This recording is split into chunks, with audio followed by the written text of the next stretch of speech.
suivre la mise en bouche de notre sujet d'aujourd'hui.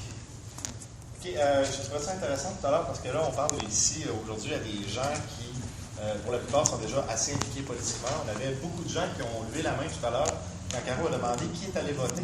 La question que je poserais maintenant, c'est qui a gagné son élection au moins une fois depuis qu'il est allé voter? Dans le sens que le parti pour qui il a voté a eu le moindre pouvoir, là, à un moment donné, de gouverner. Oui, c'est bien. Une fois. Une fois. Monsieur là-bas, les cheveux blancs, il a dit une fois. OK? Donc. En fait, juste technique, je ne sais pas si tout le monde pourrait refaire la réponse à la première question, puis après on fait la seconde. Oui, pourquoi pas. Levez la main ceux qui ont voté dernièrement. Bon, OK. Et qui est-ce qui a au moins gagné une fois son élection? À tous les paliers, là, donc municipal, Oui, c'est ça. C'est ça. Ben, les municipaux, c'est peut-être moins, mais le provincial, le municipal, le fédéral surtout. Parce qu'on s'entend que le municipal, des fois, ça dépend de la grosseur de la communauté. Donc, qui a gagné son élection? On avait quoi? C'est ça? Bon, parfait. Donc, ça, moi, j'ai regardé à un moment donné, justement, cette apathie-là. C'est une question qu'on se pose à un moment donné quand on s'implique en politique. Pourquoi est-ce qu'il y a de l'apathie comme ça? Pourquoi est-ce que les gens ne bougent pas? Et il y a une portion comme ça, c'est un peu de l'impuissance apprise. C'est-à-dire qu'à un moment donné, tu as un levier politique qui est devant toi. On te dit, actionne-le. Tu l'actionnes, il ne se passe rien. Tu l'actionnes, tu gagnes ton élection, ils font le contraire de ce qu'ils t'ont promis.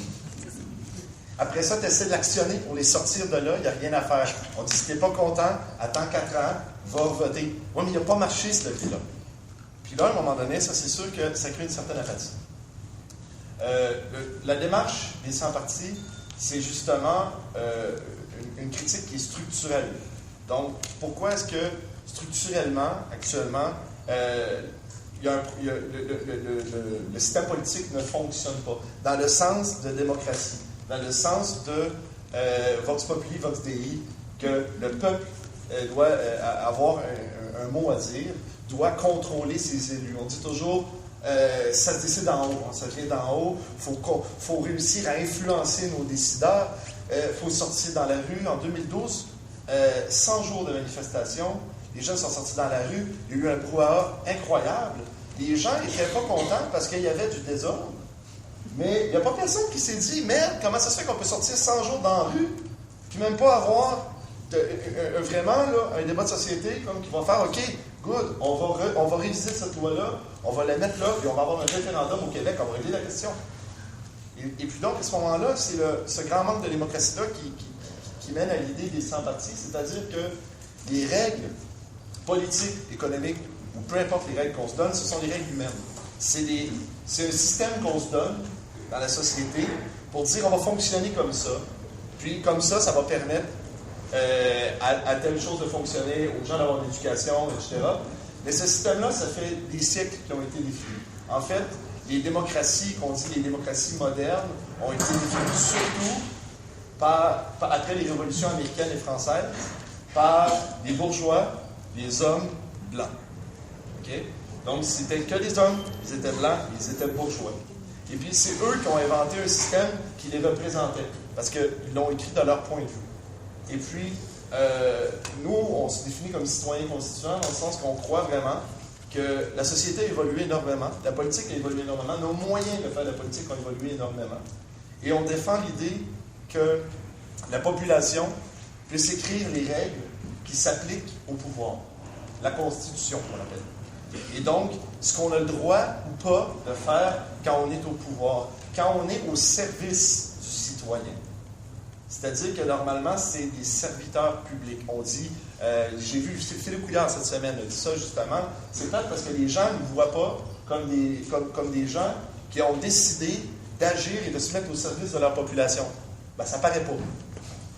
Okay? Ça paraît pas qu'ils sont au service de la population. Ça nourrit un cynisme qui est vraiment pas bon, qui rend les gens apathiques. Et puis donc, les 100 partis, c'est un petit parti qui est un laboratoire, si on peut le dire actuellement. C'est-à-dire qu'on s'est organisé en démocratie directe.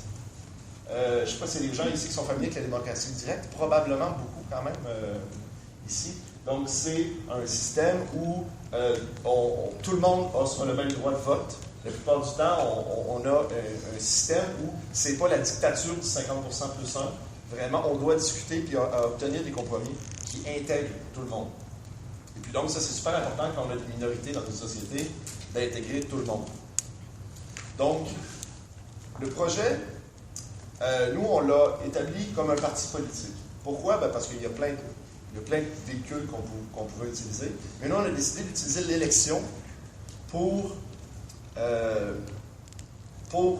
dénoncer l'élection, en fait, d'une certaine manière.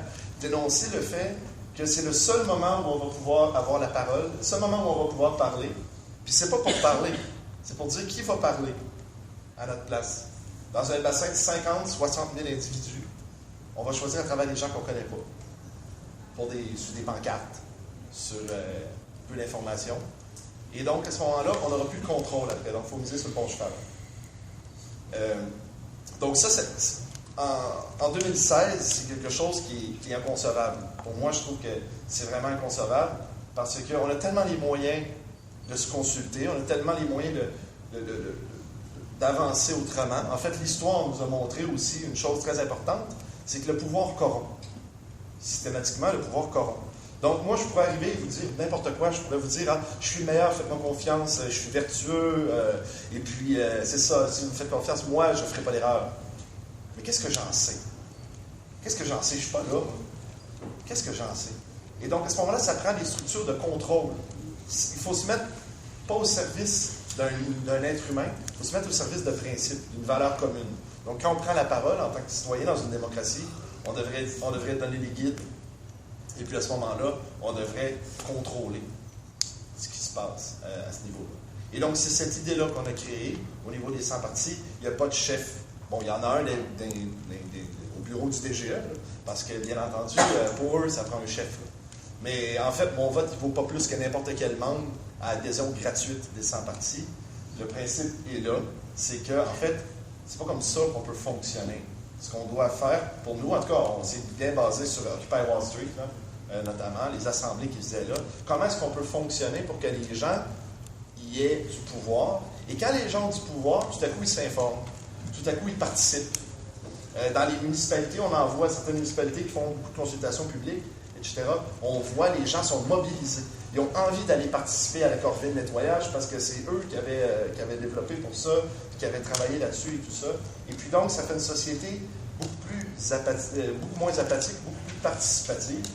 Et donc, c'est cette image-là qu'on veut donner à notre niveau. Donc, on veut présenter des candidats qui, techniquement, s'ils étaient élus, devraient absolument consulter leurs électeurs et voter à l'Assemblée nationale sans aucune ligne de parti, bien entendu, parce que tu représentes les gens qui t'ont mis là. Puis toi, ta job, puis la seule job, c'est de voter comme ils t'ont dit de voter. Sinon, tu perds ta job. Il me semble que c'est ça, là, quand tu demandes à quelqu'un de faire de quoi et qu'il ne fait pas, ça en va. Donc, c'est la base.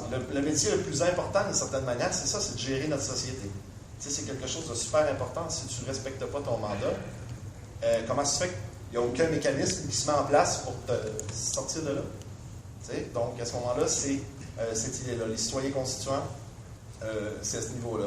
C'est le pouvoir pour une société qui a 50% d'hommes, 50% de femmes, des Premières Nations, des Blancs, des gens issus d'immigration depuis des siècles, des gens de diverses religions.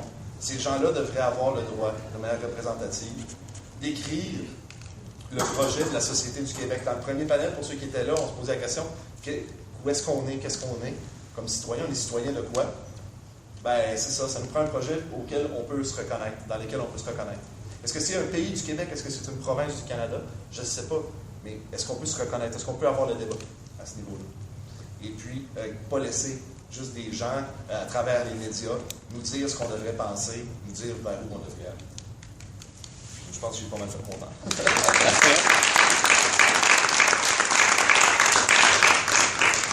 Et finalement, la parole à